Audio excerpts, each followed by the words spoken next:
I'm Greg Rinaldo, owner of TeachersTreeService, and today we're going to do invasive species removal.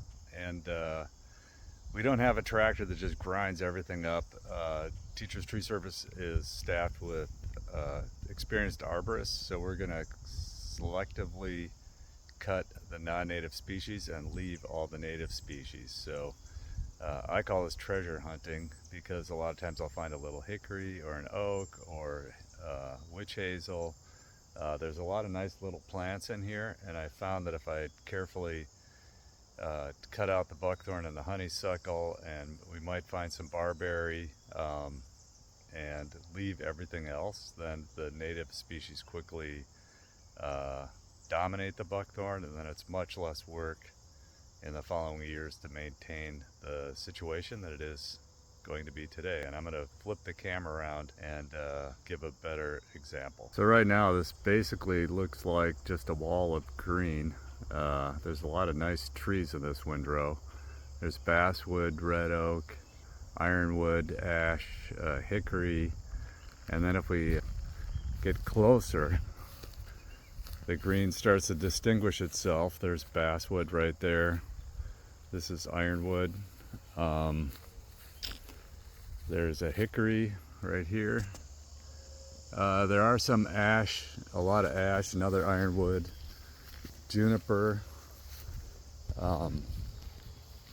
There are a lot of ash seedlings in here that I'll probably leave, even though emerald ash borer is going to get them eventually, but it will help shade the buckthorn and the honeysuckle seedlings once we get all the big stuff cleared and slow down its regrowth.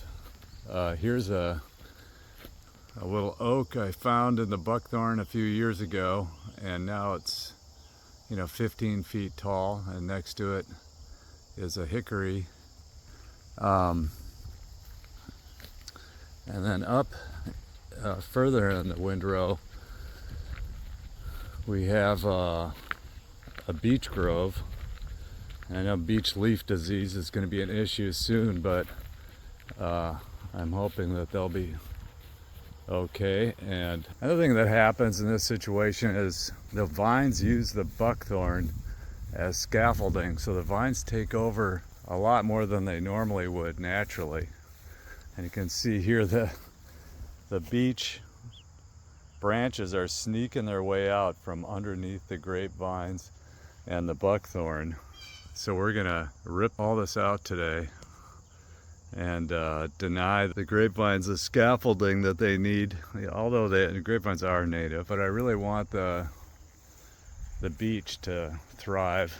They also provide a great low cover for privacy, but they're native instead of buckthorn. We'll get the crew going and we'll show you what it looks like after we're done.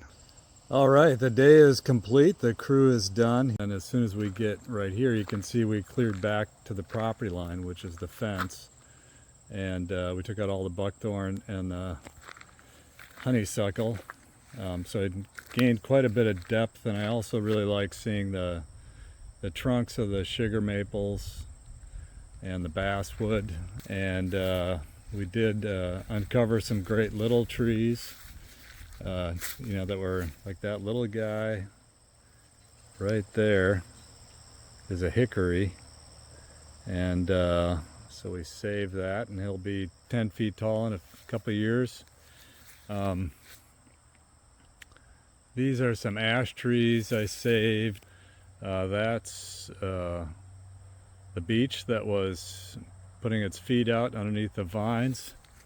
There's a couple of straggly vines there we didn't quite get. So that beech is a pretty nice little tree, and it's going to be a lot happier now that it's getting some light. These two little guys right here are hickories. They'll take off now. This juniper will start to fill out. Some more little hickories right here, and red oak. And then we left all the screening that was native, and there's a basswood, a great habitat tree. And this is a hickory that was buried in buckthorn. And a red oak. And I also like seeing like these magnificent basswood trunks that I couldn't see before. I even like the look of the old barbed wire fence. I don't know how old those fence posts are, but I mean, they could be 100 years old. This is a little ash, and here's a red oak that was pretty buried. And so I've gained about 10-15 feet of depth here, and now I have a bunch of individual trees instead of just a mess of buckthorn. There's some ash and hickory and juniper and ironwood, which is definitely one of my favorite trees, and I found several of those, and there's quite a few little trees in the background here. This is more ironwood. Found an old fence post in there, and so over time clean up the forest floor here, and the drive down the driveway will look a lot nicer. So that's a day of invasive species removal. And I don't know if you can see this, but down at that electrical box is where we started. So I'm guessing close to 100 yards of work, and it's tough work crawling around in there and identifying the plants and cutting what you don't want and dragging them out and untangling the vines and chipping it all.